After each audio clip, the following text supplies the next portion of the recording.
5 দিন ব্যাপী সফরে আমরা চীনা কমিউনিস্ট পার্টি এবং চীন সরকারের একাধিক গুরুত্বপূর্ণ ব্যক্তির সাথে মত বিনিময় করার সুযোগ পেয়েছি, যাদের মধ্যে ছিলেন গুরুত্বপূর্ণ চীনের কমিউনিস্ট পার্টির পলিটিক্যাল ব্যুরোর সদস্য এবং ন্যাশনাল পিপলস কংগ্রেসের স্থায়ী কমিটির ভাইস চেয়ারম্যান লি হংসং, সিপিসি কেন্দ্রীয় কমিটির আন্তর্জাতিক বিভাগের মন্ত্রী মিস্টার লিউ জিয়ানশাও, সিপিসি কেন্দ্রীয় কমিটির আন্তর্জাতিক বিভাগের ভাইস মিনিস্টার মিস্টার সান হিয়ান। আপনারা জানেন যে বাংলাদেশ চীন কূটনৈতিক সম্পর্কের সুবর্ণ জয়ন্তী সম্প্রতি উদযাপিত হচ্ছে। এটা সেই ঐতিহাসিক সম্পর্ক যা শহীদ রাষ্ট্রপতি জিয়া রহমানের চীন সফরের মধ্য দিয়ে সূচিত হয়েছিল এবং যা পরবর্তীতে দেশনেত্রী বেগম খালেদা জিয়ার প্রধানমন্ত্রিত্বকালে সফরের মাধ্যমে আরো ঘনিষ্ঠতর হয়েছে।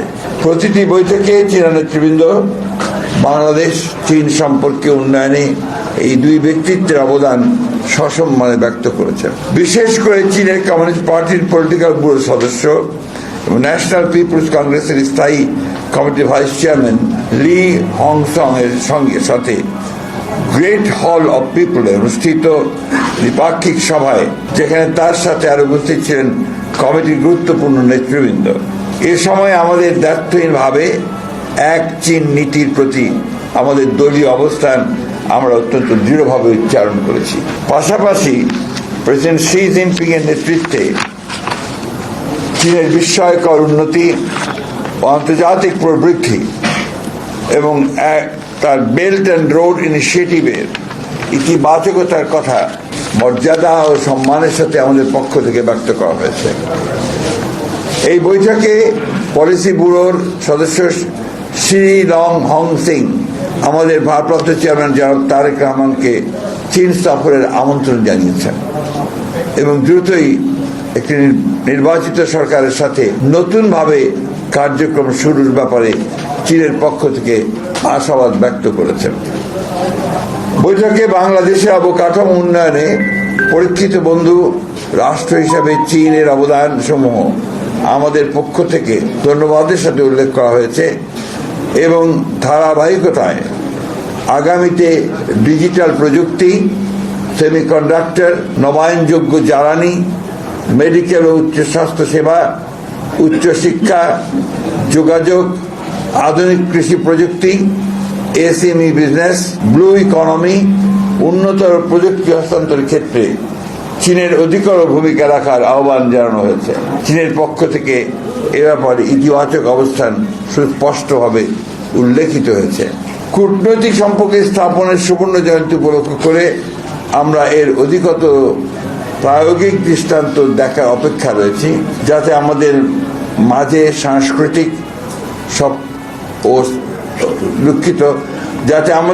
সাংস্কৃতিক সফর বিনিময়, প্রযুক্তি হস্তান্তরের মাধ্যমে সেটা আরো দৃঢ়তর হতে পারে। আমরা মায়ানমারের রাখাইন রাজ্যের রোহিঙ্গা নাগরিকদের নিরাপত্তে স্বেচ্ছা সম্মানজনক প্রত্যাবর্তনের ব্যাপারে চীনের অধিকতর এবং কার্যকর ভূমিকা রাখার আহ্বান জানিয়েছি। আমাদের পক্ষ থেকে পারস্পরিক মর্যাদা সমুন্নত রেখে উন্নয়ন ও সমৃদ্ধির ভাবনায় এমন সহযোগিতা আহ্বান জানিয়েছি যেখানে জনগণ ও জনকল্যাণের অগ্রাধিকার যেন থাকে সর্বোচ্চ স্থানে। আঞ্চলিক ও ভূ রাজনৈতিক পরিবর্তিত পরিস্থিতি বিবেচনায় নির্যাতিতদের পক্ষে তাদের অবস্থানকে আমরা সম্মানের সাথে অভিনন্দিত করেছি এবং এর ব্যাপকতা দৃশ্যমানতার আহ্বান জানিয়েছি। চীনের সাথে আমাদের সৌহার্দ্যপূর্ণ সম্পর্কের পাশাপাশি গুরুত্বপূর্ণ প্রতিবেশী এবং বৃহৎ উন্নয়ন সহযোগীদের সাথে আমাদের সুসম্পর্ক ক্রমবর্ধমানভাবে উন্নয়নের ধারাবাহিকতা অব্যাহত রাখার ব্যাপারে চীন এবং আমাদের অভিন্ন অবস্থান বৈঠকগুলিতে সুস্পষ্টভাবে ব্যক্ত হয়েছে। চীনের পররাষ্ট্র মন্ত্রণালয়ের ভাইস মিনিস্টার সুং ওয়েডং এর সাথে সফরের দ্বিতীয় দিনে আমরা পারস্পরিক স্বার্থ সংশ্লিষ্ট বিষয়ে কথা বলেছি এবং বাংলাদেশের অবকাঠামো, পরিবেশ ও প্রযুক্তি উন্নয়নে তাদের সহযোগিতার বৃদ্ধির আহ্বান জানিয়েছি। বাংলাদেশের শ্রমশক্তি সক্ষমতা, উন্নত বিনিয়োগ পরিবেশ ও বিনিয়োগের নিরাপত্তার বিষয়টিও আমরা ইতিবাচক হিসাবে উপস্থাপন করেছি। বিগত 17 বছরের অনাকাঙ্ক্ষিত রাজনৈতিক বাস্তবতায় ক্ষতিগ্রস্ত অর্থনীতিকে সহনীয় করতে আমরা ঋণ পরিশোধ সময়সীমা বৃদ্ধি, বিভিন্ন ফি পুনর্বিবেচনা এবং অনুদানের সম্ভাব্যতার বিষয়েও তাদের সহায়তা চেয়েছি, যেটা তারা সহানুভূতির সাথে বিবেচনার আশ্বাস দিয়েছেন। বাংলাদেশ চীন ফ্রেন্ডশিপ হাসপাতাল নির্মাণ, দেশের উত্তরাঞ্চলে উৎপাদিত কৃষি পণ্য সংরক্ষণ, রপ্তানি সুযোগ বৃদ্ধির বাস্তব পদক্ষেপ, কুনমিংয়ে 4টি বিশেষায়িত হাসপাতালে বাংলাদেশি রোগীদের চিকিৎসা সহজতর করা, চীন বাংলাদেশের মাঝে স্থলপথে আন্তর্জাতিক যোগাযোগ স্থাপনের উদ্যোগ, এগুলো আমাদের আলোচ্য সূচি ছিল, যা ইতিবাচকভাবে সম্পন্ন হয়েছে।